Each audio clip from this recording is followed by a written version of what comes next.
Contre toute attente, c'est cet événement qui a marqué les esprits hier. Ce Potimarara placé trop à l'intérieur manque de chavirer de peu. Certains de ses passagers passent par-dessus bord. Malgré cela, les surfeurs ont pu s'exprimer. Ici, Matej Drolé, la houle a atteint son pic dans l'après-midi pour le plus grand plaisir des surfeurs.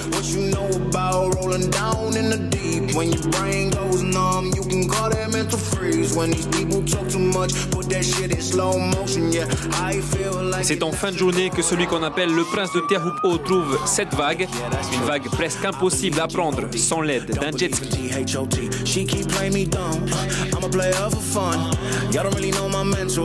Mais les locaux ne sont pas les seuls à guetter l'activité de cette vague de niveau international. Nathan a fait le déplacement depuis Hawaï. C'est un endroit où lorsque ça marche, je laisse tout et je prends l'avion. Rien ne remplace cette vague et surtout sa perfection.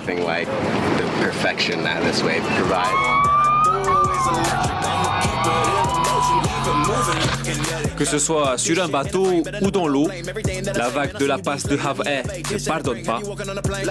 Ici, la vague est tellement exigeante que les chutes sont quasi inévitables.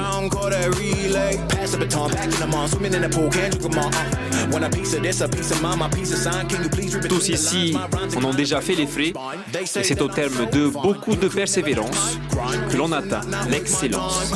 What you know about rolling down in the deep? When your brain goes numb, you can call that mental freeze. When these people talk too much, put that shit in. Et comme vous avez pu le voir dans ce reportage, depuis hier, les îles du Vent et certains atolls des Tuamotu ont donc été avertis par Météo France de l'arrivée imminente de cette forte houle.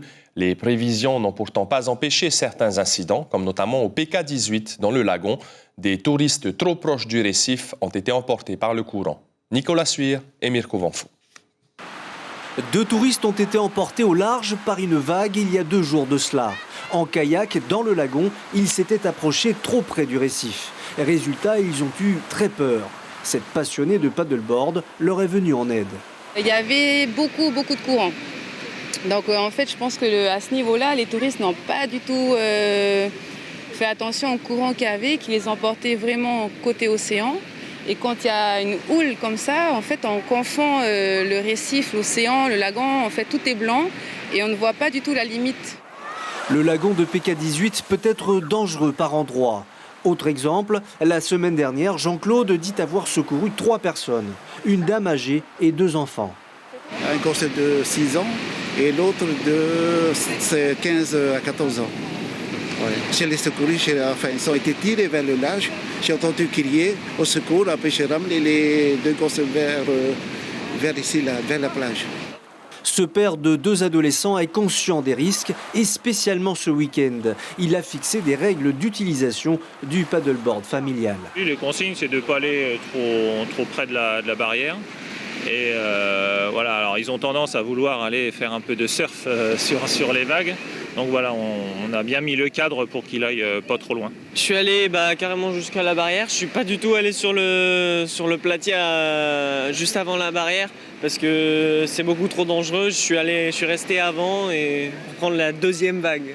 On ne le répétera jamais assez. Prenez la mer, pas les risques.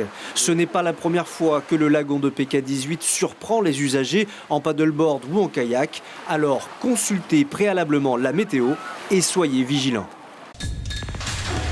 L'information en continu sur Polynésie la première, Internet et réseaux sociaux.